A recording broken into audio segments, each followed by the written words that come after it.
Well, you just couldn't call, could you, Magus? You just couldn't help out a few thousand or million people who are going to go hungry and are going to live in the fucking streets. Thanks, MAGA. Thanks a whole hell of a lot. Because most of the goddamn people live in your fucking states.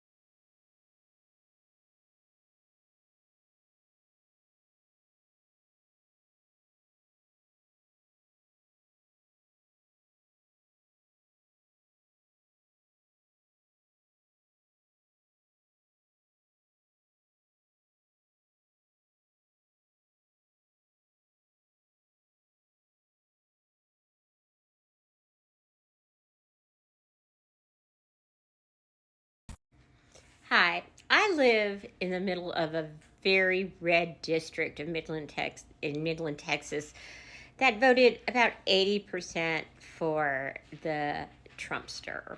Yes, and there used to be signs all over my neighborhood, Trump flags, even after the election.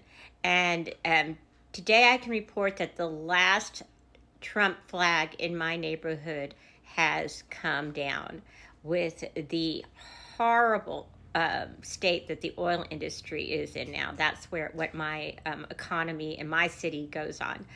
They voted him in thinking that oil would be doing well. Instead, it's in the toilet, and people's grocery prices are high, and things are just stagnant in Midland, Texas. And it's all thanks to Trump, and people know it.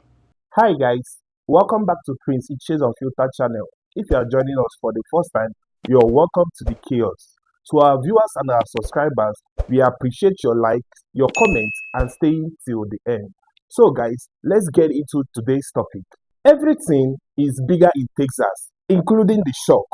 For years, Texas stood rock solid behind Trump, but now something has snapped as price soar and paychecks shrink. Loyal supporters are staring at a reality they never expected. Tonight, the Lone Star State is erupting, and the anger is coming from inside the base. Deep in the heart of Texas, kitchen tables have turned into battlegrounds. Rising costs, vanishing jobs, and shrinking savings are forcing longtime Trump voters to ask uncomfortable questions. These policies were supposed to help us, some say, but now their wallets tell a different story. From small town dinner to suburban homes, frustration is boiling over. The loyalty once felt unbreakable is colliding with hard economic pain. Because this is about racism. And if you can't hear it from them, then hear it from me. As a white woman and a daughter of a man of privilege and power, he knew that his strength was to bring people that didn't look like him to the table of government. And so 50 years later, after Barbara Jordan, aided by white people to have a voice, the first woman of color elected to the South, a woman who sat in the impeachment of Nixon, a woman who said that finally, after amendment, debate, and vote, I am finally part of we the people. To stand here as a 50-year-old woman and know that we now go back in time. So let's talk about cowardice and cheats. Because if you knew you could win this next election, you wouldn't be taking this effort to try to steal 5 seats from elected officials that members of color elected to represent them in Washington, D.C. You wouldn't be doing everything you can to take this coalition of diversity and stand up at the mic and say, why are we doing this? Because we can. And you shield your racism with your party, with ignorance and arrogance. to come up here and say, to be honest with you, I haven't read the bill from the other side. To be honest with you, I haven't talked to the lawyers to be bringing this before it. Because you think that people will give you grace on ignorance and arrogance around party because you can't admit that the root of all of this is about racism and power. A power grab. A pure power grab. And so I'm going to ask, don't shake your head, because I'm going to give you a moment to prove what you mean behind that. Because when Donald Trump called Georgia Republicans and said, hey, boys, I need you to steal me almost 12,000 votes. To those men credit, they said, no, sir. We already know what Governor Abbott said. Greg Abbott's mansion is right across the street. So let's send a message loud enough for our governor to hear. Repeat after me. Greg Abbott. You don't work. For Jeff Yass. You work. For us. We don't want. Your billionaire voucher scam. We want you to fully fund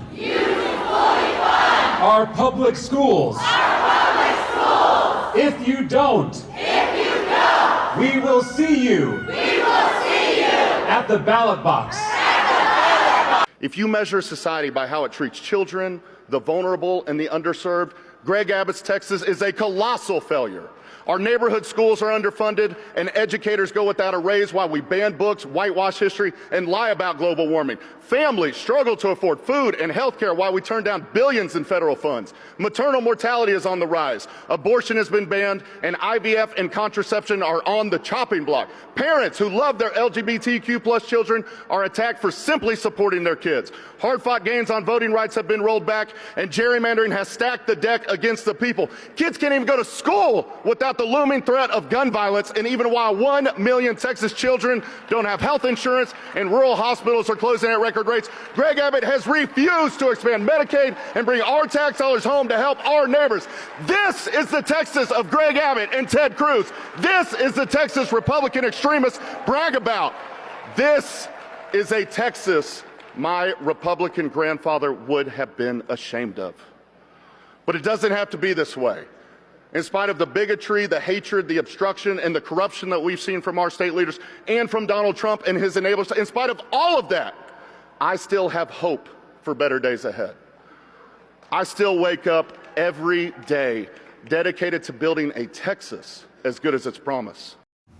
So, Texas Governor Greg Abbott has sent the Texas National Guard to blue states, including Illinois and Oregon, to help with the mess and turmoil and violence that apparently his Lord and Savior, Donald Trump, says is happening in these blue states.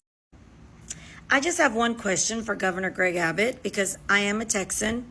Where was the National Guard when the Hill Country was flooding on July 4th? Where was the National Guard when people were sent in from other places to help look for bodies?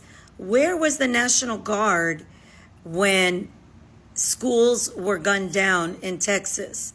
Where was the National Guard then? You don't use the National Guard in your own state, and nobody sends their National Guard to our state, but you're sending our National Guard, who, by the way, are not getting paid, you send them to blue states. Can you answer those questions for me, please, Governor Greg Abbott? Governor Abbott has made a name for himself peddling in hate and bigotry, all for political gain. So it is rich that now he blames Tim Walz, the governor of Minnesota, for the powder keg that state has become. Let me be clear.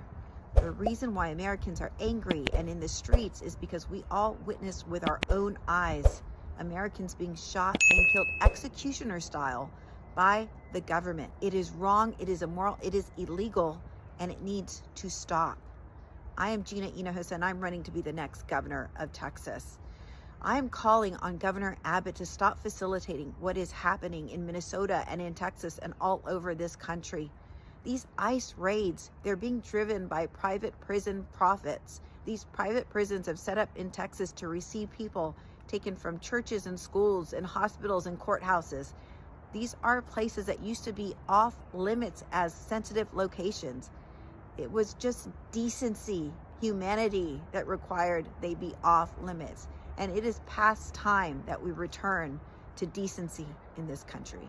Surprise, Florida just ranked as the second most financially distressed state in the entire country. Only where Texas is worse. It's not just an opinion, this comes straight from Google data. So what does financially distressed mean? It means more people are struggling to pay their bills, searching for payday loans, rent help, credit card relief, you name it. They are going to Google for help. And Floridians are struggling to survive here. And let's be real, it's not just hard to see why. Rents in Florida have skyrocketed. Groceries and insurance are completely out of control. Wages really haven't kept up. Families are working 2, sometimes 3 full-time jobs and still can't get ahead. Meanwhile, Florida politicians brag about cutting taxes for the wealthy and corporations while everyday people are drowning. And in Texas, where things are even worse, it's the same story. Leadership that ignores working class struggles while protecting big business. Now, this matters because these states are often held up by models of economic success. But the reality is people are just being left behind, and the data proves it. If the so-called Florida model is leaving people broke, maybe it's time we rethink what success really looks like. Be sure to follow along for updates. Texas farms just lost 100% of their workers overnight. Crops are rotting in the field, livestock is dying, immigration raids are collapsing American agriculture. Americans are about to learn what the actual cost of food really is. And agriculture is the economic foundation for most of these rural Texas towns, so unless these workers are undisappeared immediately, these towns are going to collapse. The cultural reality is the security versus self-direction cultural conflict, and Americans are security obsessed, demanding immediate border controls and mass deportations without considering the consequences. And now they will pay the price, literally in the form of higher food prices.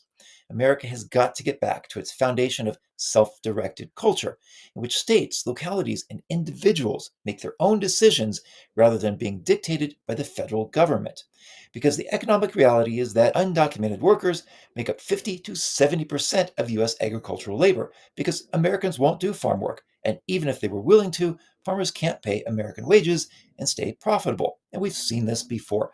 Operation Wetback in 1954 saw mass deportations and an agricultural crisis. The Barro Serra program, which ended in 1964, resulted in decades of farm labor shortages.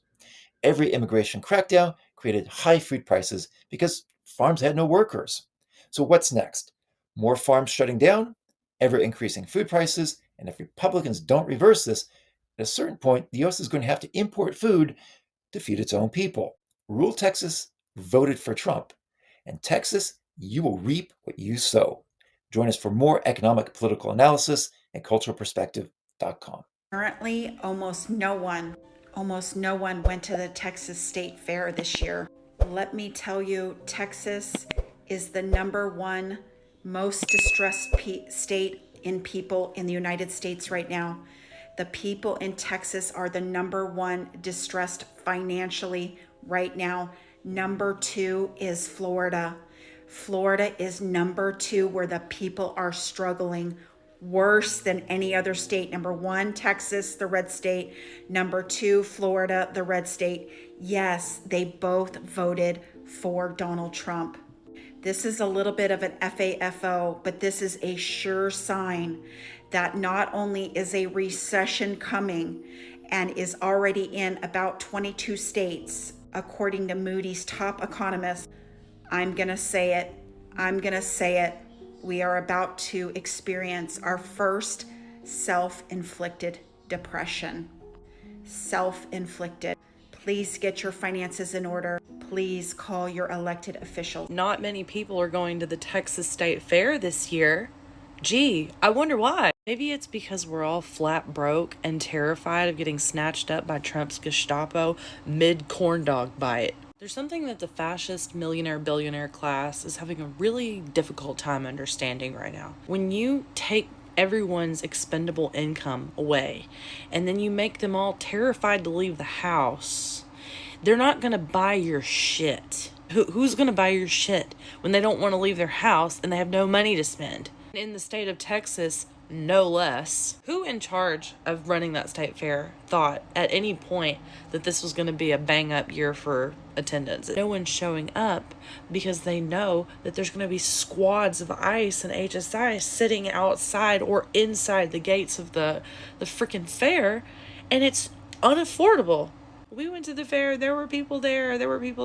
Listen, let's not play like it isn't shoulder to shoulder crazy in there most years, okay? People are not going out and doing what they're normally doing. And these people that run the show, these millionaires and billionaires that run the show in this country are going to find out really fucking fast. We have no money and we've got nowhere to go where we feel safe. This is what y'all wanted, right? This is what they wanted. Why is the Texas State Fair so expensive? Why is everything like $20, $30 at the stalls? I don't know. I thought Atlanta was crazy. We went to the fair last year, 3 people. We spent a little over $200, which I thought was incredibly ridiculous. And I felt like I had just got robbed because our food is like okay, but it's not all that. But like, of course, I'm excited to go to Texas State Fair because all of the food stalls look amazing. But every stall I'm seeing, everything's like $20, $30 per item. So, like, are y'all spending $400+ at the fair? I mean, this is not even including entry. This is not including parking. Then you have to get in the fair. By the time you try 3 things, you're almost at $100. That's crazy. How are y'all budgeting this? Or y'all don't budget and you just go and you just know you're gonna spend? Because I saw this guy get like 6 things and his total was $214. And I feel like the joy in the fair is, for me, is the food. So I like to try everything. And sometimes I don't eat everything. Sometimes I just want a bite out of something or just to try it. They should have like a small and a medium and a large or something. Why is everything so expensive? And I don't complain when it comes to prices. I'll pay it. But I'm not gonna lie. $34 for a brisket roll was crazy. That's what I just seen on my timeline. It was $34 for, I think it was a brisket crepe or something like that. What the fuck? We haven't even gotten to the worst part of the storm, not even close, and there are already multiple power outages in Texas. There's some in the Panhandle, there's some around Waco, there's some around Abilene. It's not even bad yet, and it's already starting. So you guys, looks like the Texas grid is going to be under a lot of strain, and we don't even have the ice freezing to bring the electric poles down. The good news is there are places in most cities that have emergency shelters. We live in a really, really small town, and my sweet husband made sure there's a homeless couple that comes around and we help feed and such. And so they are up in a hotel and will be for the duration of the storm. You watch out for each other, guys, because we could be in for a long weekend. Go love your neighbor. All y'all saying Trump cut funding, we had to cut funding. The Democrats, Joe Biden, sent billions and billions of dollars to Ukraine. Just think if that money had been spent right here. That's why Trump's having to cut funding. I'm glad we can agree on one thing. I'm glad that we can agree that Trump's budget cuts had a direct impact on this tragedy in Texas, this flood. I'm glad we can agree on that. But you don't get to blame a previous administration and their budget for the budget that this administration just passed. Because I have been hearing it for 6 motherfucking months that we need to cut taxes so that I can have a little bit more money in my pocket. You all want to cut services that benefit everybody so that you can have a little bit more money in my pocket. And this is a direct fucking result of that. Direct result. And 80% of that money being sent to Ukraine was old fucking equipment. I know, because my unit got entirely new Bradleys, but that's besides the point. The real issue is that collectively, us as a society went to the voting pamphlet and we made a decision. Am I okay with more people dying by cutting social services so that I can have money in my pocket? And the majority of Americans said yes. That is the harsh reality of the decisions that we make. Just for the record, I'm not blaming this tragedy on people that voted for Trump, man. This tragedy is way, way too fucking serious. But there are consequences to how we vote. There are consequences to cutting climate science's budget. You do not get to blame any other administration. Republicans don't care about your safety. They don't care about public servants who help keep you safe. Because if they did, they wouldn't have stopped the funding for federal grants, because federal grants pay for the Violence Against Women Act. And the Violence Against Women's Act helps prosecute people who attack women, who abuse women. It also gives shelter to women who are getting out of abusive relationships and going to women's shelters. All of this is paid for by VAWA funding, VAWA. And guess what? That funding was stopped as of last night by Donald Trump. So nobody who works these units, who works at these shelters, are going to be paid, and a lot of these shelters are going to close. So don't tell me that Republicans care about my safety. All they care about is defunding the government. I want to be very clear. You have misused resources appropriated by Congress. You've engaged in unethical behavior. You have repeatedly made false and misleading statements to Congress and to the press, and you've undermined the separation of powers and disregarded the role of Congress and the courts. Bottom line, you lie with impunity. You reject checks and balances, and you ignore Congress and the courts. Your options are limited. Either you're going to resign, Trump's going to fire you, or you will be impeached. I've already called for your resignation. You may remember I hand-delivered my request to you back in May, and I urge you to reconsider resignation because I've taken the first step towards your impeachment, and I've called on the Judiciary Committee to open an investigation into your lawlessness. Whatever you choose, the American people will have justice, Secretary, and you will be held accountable. I'm going to make sure of that every single day. Can you explain why Texas is having a crash? Yeah, I can explain to you why Texas is getting really bad. Texas is getting really bad because taxes are very high, like 1.5% on your home. If you have a $500,000 home, you can do the math. 1.5% every year just in taxes. But HOAs are going up, insurance is going up. So it's getting very, very expensive to live in Texas. But there's now a bigger problem that's coming, and that is Trump's policies are crashing the economy. When you crash the United States economy, oil prices go down. When the economy is low, so is the need for oil. So if oil starts to go down, that is damaging to the Texas economy because it needs oil at $70 or $80 a barrel. If we get into really stressful times and oil prices continue to go downward, say we get into $50 oil, that will devastate most oil companies in Texas. So you could see thousands and thousands and thousands of employees laid off because $50 oil is no good in Texas, and it could cause real severe damage. Like and follow for more. We'll be talking about this all year.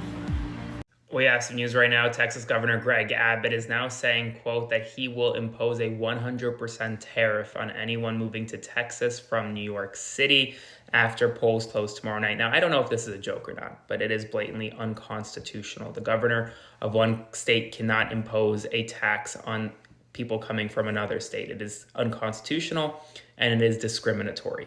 it will violate Article 1, Section 10 of the United States Constitution. Now, setting that aside, the reason he's saying this, if it's a joke, is because he thinks that a lot of New Yorkers are going to leave when ultimately Mamdani becomes the next mayor of New York City. But we don't know what's going to happen. And the fact that Texas Governor Greg Abbott is talking about imposing a 100% tax on American citizens who may want to move to Texas, well, that is significant, and it's problematic of the governor's leadership. So that's where we're at right now. Spread the word. Full updates on my Substack, linked in bio. Subscribe for free. Follow along for all the news that you need to know about. What you are seeing is in Spain. It's raw reactions, disbelief, and even feeling of betrayal as reality hits closer than any campaign promise ever did. So what happens when disbelief meets bills that can't be paid? This is Texas Trump voter uproar, and it's rewriting the political script real time. Stay tuned, because if it can happen in Texas, then it can happen anywhere. Alright guys, see you on the next one.